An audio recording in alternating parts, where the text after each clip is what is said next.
So, if you listen closely to the bass line of the biggest pop song on your playlist right now, underneath all that slick digital production, there's actually a ghost. The ghost? Yeah, a ghost. There's a 70-year-old rhythm forged in the aftermath of a devastating civil war, just, echoing right into your headphones. Right, and it's the ultimate proof that history isn't just preserved behind museum glass or written in textbooks. I mean, it's a living, breathing, and incredibly loud archive. Exactly.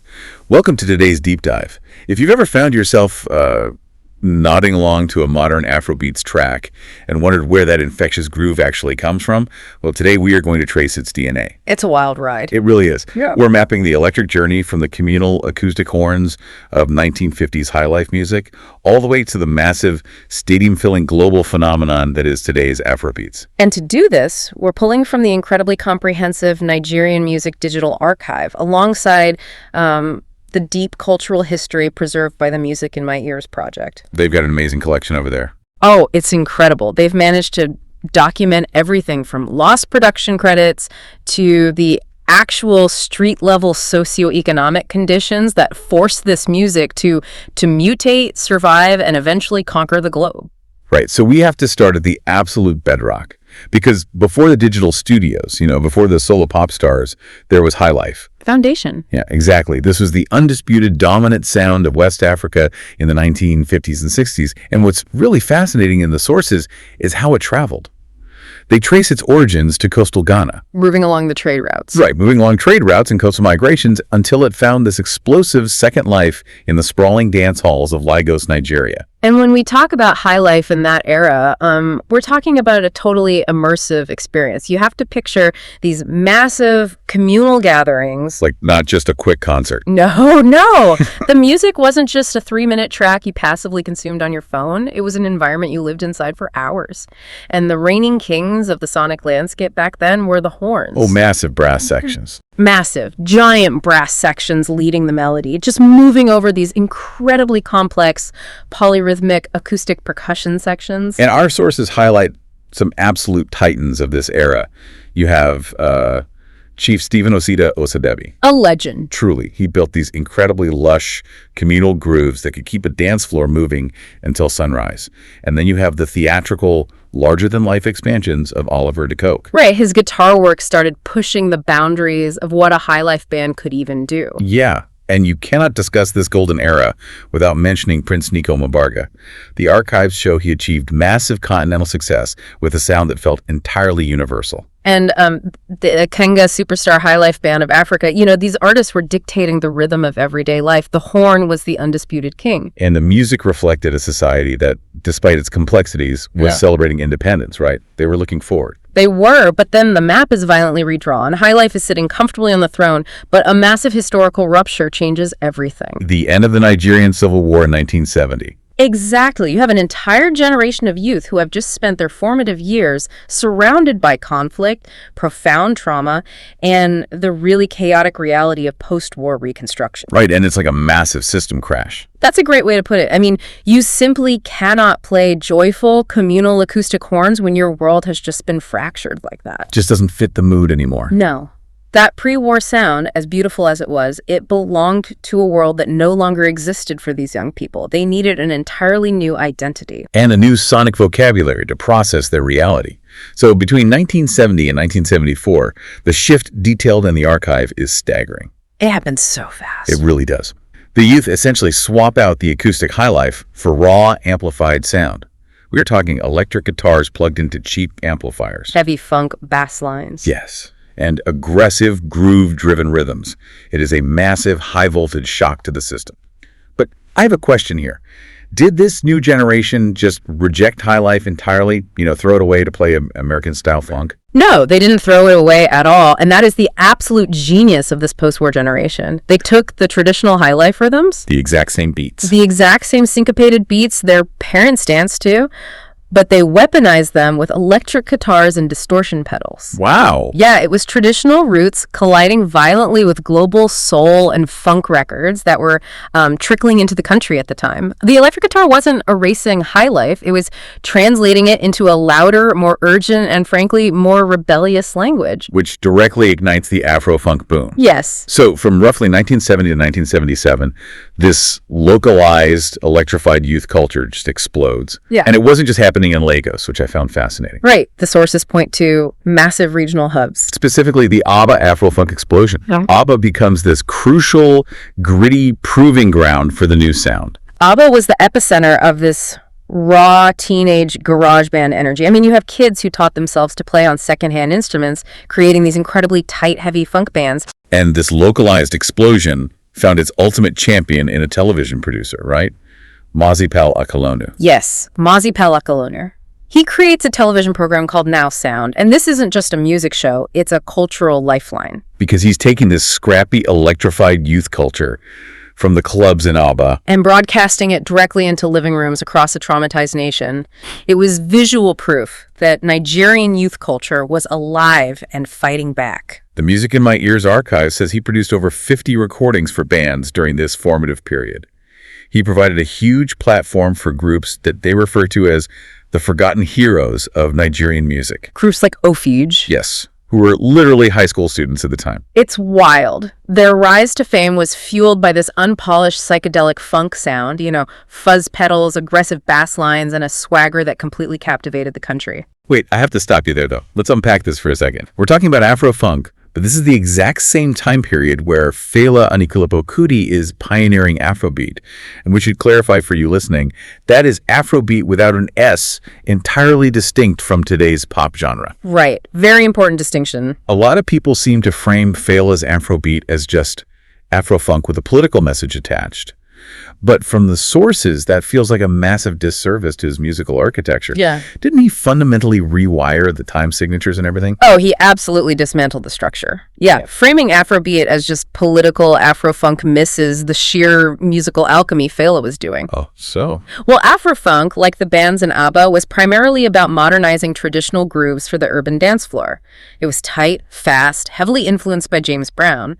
But Fela's Afrobeat was an entirely different beast. Right. He took highlife, jazz, and traditional Yoruba rhythms and layered them into these massive interlocking polyrhythms. The sources detail how Fela would build these sprawling 20-minute arrangements. You'd have a bass line playing one time signature, the rhythm guitar playing another. And a tenor sax just floating over all of it. Yeah. And then the archive highlights how he used Pidgin English, a language that crossed tribal and class lines, to deliver these blistering social commentaries. He wasn't just making dance music. The sources present him as constructing a sonic fortress of political resistance.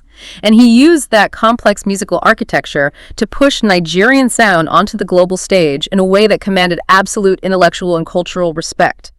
So you have Fela creating this global political Afrobeat in Lagos, and simultaneously you have these blistering Afrofunk bands tearing up the clubs in ABBA. The localized heat in Nigeria during the mid-70s was just running at a boiling point. But, for a local sound to become a permanent global export, it needs a catalyst. It needs an audience. It does. And in 1977, the entire world literally showed up at their doorstep. Festac 77, the Second World Black and African Festival of Arts and Culture. It remains to this day one of the largest and most significant cultural gatherings ever held on the African continent. Reading the documentation of Festac 77 in the archive, it sounds like the ultimate cultural Olympics. But with Lagos serving as the absolute center stage for Black global artistry. Exactly. You have artists, intellectuals, performers from across Africa, and the entire Black diaspora converging on Lagos. We are talking about Stevie Wonder, Miriam Makeba, Gil Scott-Heron. All mixing directly with Nigeria's homegrown Afrofunk and Afrobeat musicians. But beyond being an incredible party, how did a single festival permanently change the trajectory of an entire nation's music? Because it served as an unprecedented, massive validation event. I mean, imagine being a young Nigerian musician who has spent the last 7 years sweating in local clubs, experimenting with fuzz pedals and highlife rhythms, wondering if anyone outside your city even cares. And suddenly Stevie Wonder's in your backyard. Exactly.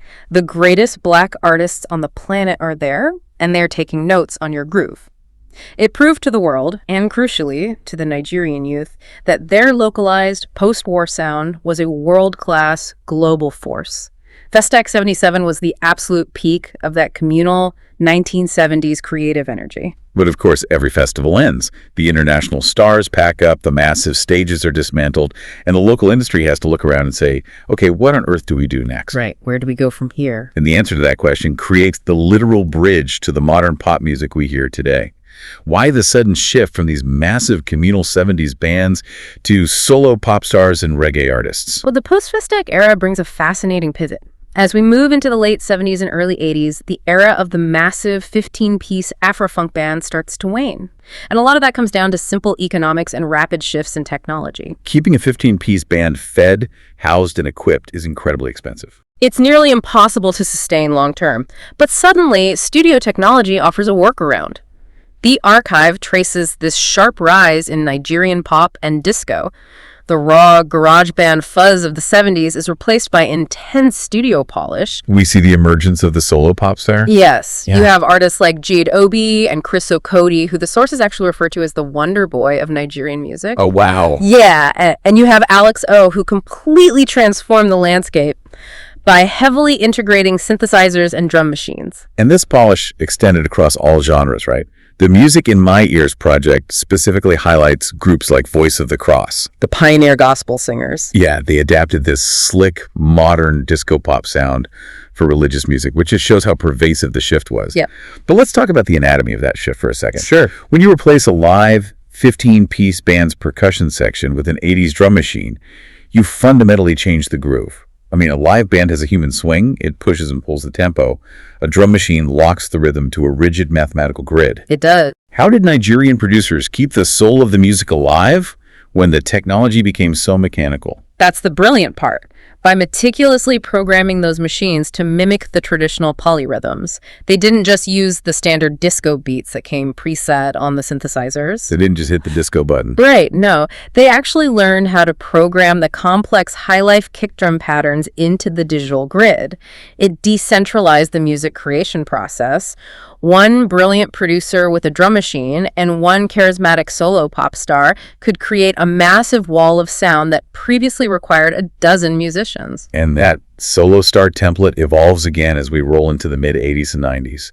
The sources outline a powerful shift into reggae and conscious music. A really important shift. It's almost as if the slick studio pop era needed an injection of grit, so these reggae artists picked up the torch of social resistance that fell lit in the 70s, but they carried it using the polished, modern studio sounds of the late 80s. And that conscious reggae era naturally bled into what the archive categorizes as the 1990s and 2000s urban fusion era. Which is essentially the ultimate melting pot. Oh, absolutely. You have the youth taking the indigenous sounds of their parents, the Highlife rhythms, the Afrofunk bass lines, and fusing them with the global hip-hop and R&B music videos they're now watching on satellite television. But we cannot discuss the urban fusion era without talking about the streets where it was actually forged. The sources specifically point to the sounds of Ejigunle. Yes, Ajegunle is a densely populated working-class neighborhood in Lagos.